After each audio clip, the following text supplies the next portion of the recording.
Hi there, my name's Visage, and I like to read horror stories, and I also like to create and write horror stories. I'm still getting the hang of all this on YouTube, but I just want to create and I just want to share. And if you have stories that you want to share, horror stories, short stories, then do share them with me, and I would love to read them out for you.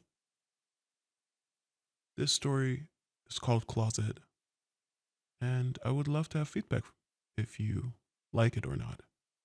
So, with no further ado, let's jump right in. The darkness in my room had a way of creeping in, swallowing up the familiar surroundings, turning the ordinary into something far more menacing. I lay in bed, back against the headboard, wrapped in blankets that felt like they weren't doing anything to keep the cold, gnawing sensation at bay. The dim glow of my phone screen was the only source of light, casting long shadows across the room that seemed to flicker in time with my anxious heartbeats. I was on YouTube again, as usual, falling down the rabbit hole of horror stories, the ones tagged true, shared on Reddit by people claiming their lives were touched by something they couldn't explain, something sinister. I had heard them all before: footsteps in empty houses, faces at the window, dark figures seen out of the corner of your eye. But no matter how many times I heard them, they never failed to make me question my own surroundings. Tonight, though, something felt different. I couldn't shake the growing sense of unease and gnawed at the edges of my mind.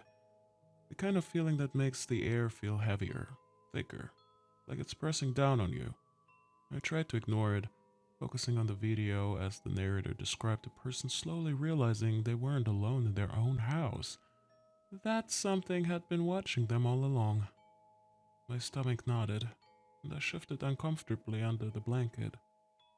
I paused the video for a moment, taking out and one earbud and letting the silence of the room settle around me. That's when I heard it. I froze, my breathing catching in my throat. It was faint, barely loud enough to be real, but I heard it. A soft tapping, like fingers gently brushing against glass. Slowly, I turned my head toward the window. The curtains were drawn, barely stirring the still air of the room. I stared at the shadowy outline, waiting, listening. Nothing. I let out a breath, shaking my head. My imagination, I told myself. I was getting too wrapped up in those stories.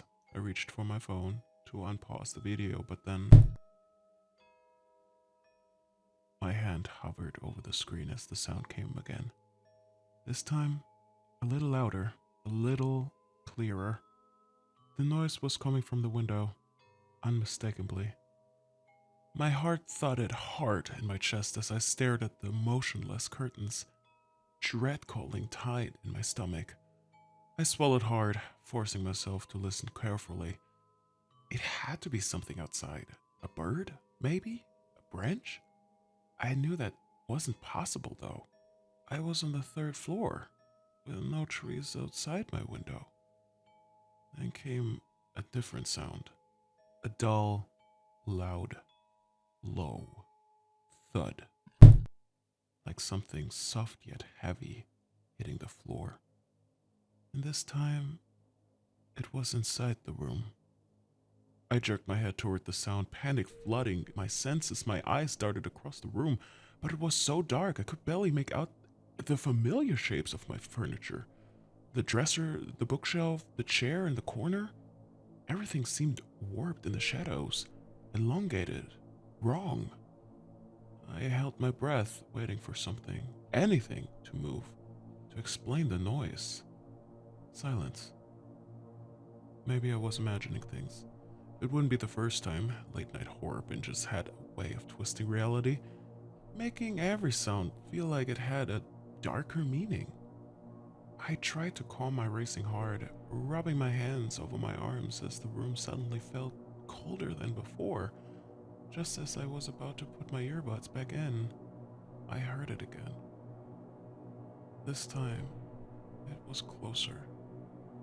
I froze, my entire body going stiff as I realized the sound wasn't coming from the floor. It was coming from behind me. I slowly turned my head, dread crawling up my spine. The wall behind me felt unrecognizable.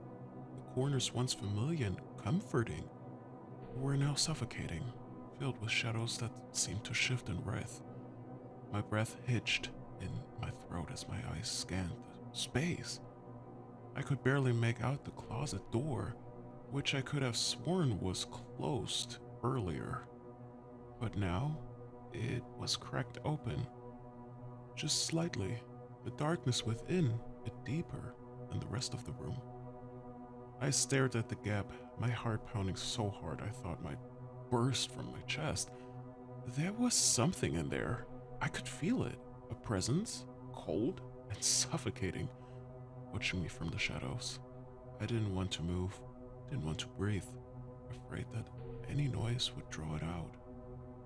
The door creaked, opening just an inch more. That's when I heard the breathing. Slow, deliberate, and much too close. It was coming from inside the closet, just beyond the crack of the door. Heavy, deep breaths that weren't mine. Sound filled the room, seeping into my skin, into my bones. I couldn't move, couldn't think. Every instinct I had was screaming at me to run, to get out of there, but I was frozen in place, paralyzed by fear. Suddenly, breathing stopped. Silence filled the room, thick and oppressive. Then, the bed shifted, just slightly, like someone or something was climbing onto it. I wanted to scream, but no sound came out. My muzzles locked up, my fingers gripping the blanket so hard my knuckles turned wide. Slowly, painfully, slowly, I turned my head toward the foot of the bed. There, in the darkness, I saw it. A figure, crouched at the end of the bed, barely visible in the faint glow of my phone screen. Its form was wrong. Too long, too thin, its limbs twisted in unnatural angles. And its eyes were staring right at me, glowing faintly in the dark, reflecting the dim light, like two pale, lifeless orbs. It was watching me. My breath came in short, shallow gasps, my entire body trembling. The thing didn't move, didn't make a sound, but I could feel its gaze locked on me, unblinking, unwavering. It was waiting. Slowly, began to crawl, one hand, then the other. Its limbs moving in a sickening, jerky motion, like it wasn't used to the body it was in. Closer and closer, until I could feel the weight of it on the mattress, pressing down beside me. I grabbed my phone, hands shaking so badly I nearly dropped it, and tried to unlock the screen, desperate for some kind of light, some kind of connection to the outside world. The phone flickered on just as the creature reached the edge of the bed, inches from where I lay. I bolted upright, fumbling with the phone as I dialed the first number that came to mind, any number. I had to get help. I had to get out. The phone rang, and then, finally, someone picked up. But there was no voice on the other end, just breathing. The same slow, deep breathing I had heard from the closet. I stared at the phone, horror creeping up my spine. I knew I should hang up, but I couldn't. My body wouldn't let me. The breathing continued, and then through the crackling static of the line, I heard a voice. I'm still here. The line went dead, and then I looked up from my phone. The creature was gone, but the closet door was wide open, and I knew without a doubt that it wasn't over. It was still there, watching, waiting.